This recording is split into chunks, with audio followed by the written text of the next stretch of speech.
उत्तराखंड के मुख्यमंत्री पुष्कर सिंह धामी की अध्यक्षता में भाजपा प्रदेश कार्यालय में केंद्रीय बजट 2026-27 को लेकर प्रेस वार्ता आयोजित की गई। इस दौरान उन्होंने बजट को देश के विकास में महत्वपूर्ण बताया। उनके साथ प्रदेश उपाध्यक्ष अनिल गोयल, प्रदेश मंत्री कुंदन परिहार, प्रदेश के मुख्य प्रवक्ता सुभाष जोशी और प्रदेश मीडिया प्रभारी मनवीर चौहान भी इस मौके पर मौजूद रहे। जहां मुख्यमंत्री धामी ने कहा कि केंद्रीय बजट 26-27 भारत के भविष्य को मजबूत करने वाला बजट है। यह बजट देश के आर्थिक और सामाजिक संतुलन को मजबूत करेगा तथा विकास के हर वर्ग के कल्याण को सुनिश्चित करेगा। उन्होंने कहा कि इस बजट में ग्लोबल वार्मिंग और पर्यावरण संरक्षण जैसे अहम मुद्दों को भी शामिल किया गया है, जो आने वाली पीढ़ियों के लिए सुरक्षित भविष्य के लिए भी जरूरी है। सीएम धामी ने आगे कहा कि यह बजट विकसित भारत के विजन को साकार करने वाला है। विकास का लाभ समाज के हर वर्ग और हर क्षेत्र तक इससे पहुंचेगा। साथ ही यह बजट लोक कल्याण और जन जन की सहायता को केंद्र में रखकर तैयार किया गया है। मुख्यमंत्री ने बजट को लोकल से ग्लोबल की सोच को आगे बढ़ाने वाला बताते हुए कहा कि इससे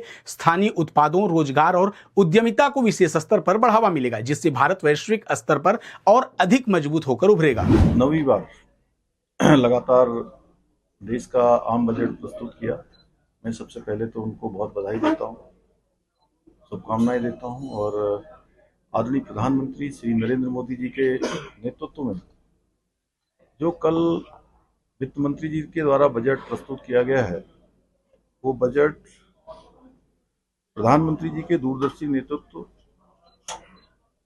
और 2026-27 का ये बजट भारत की आत्मनिर्भरता, आत्मविश्वास और विकसित भारत के संकल्प को पूरा करने वाला बजट है।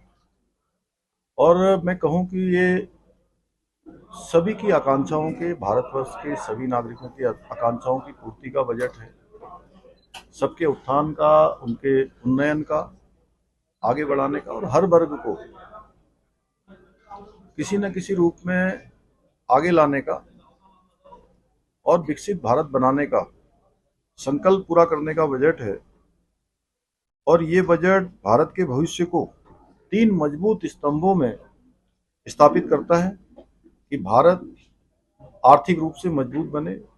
भारत दुनिया की जहां चौथी अर्थव्यवस्था अभी बन चुका है, आने वाले समय में भारत दुनिया की 3 प्रमुख आर्थिक महाशक्ति के रूप में स्थापित हो, सामाजिक रूप से संतुलन स्थापित हो, हर वर्ग के विकास का प्रावधान हो और साथ में जो आज विश्व ग्लोबल वार्मिंग जैसी अनेक समस्याओं से जूझ रहा है।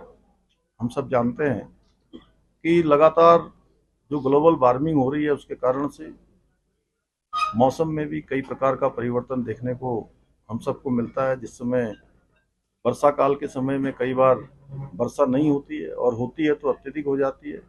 जैसे इस वर्ष हमने देखा कि हमारे यहाँ जो बर्फ पड़ने का समय था, उस समय हिमपात नहीं हुआ, कुछ रुकने के बाद हुआ है।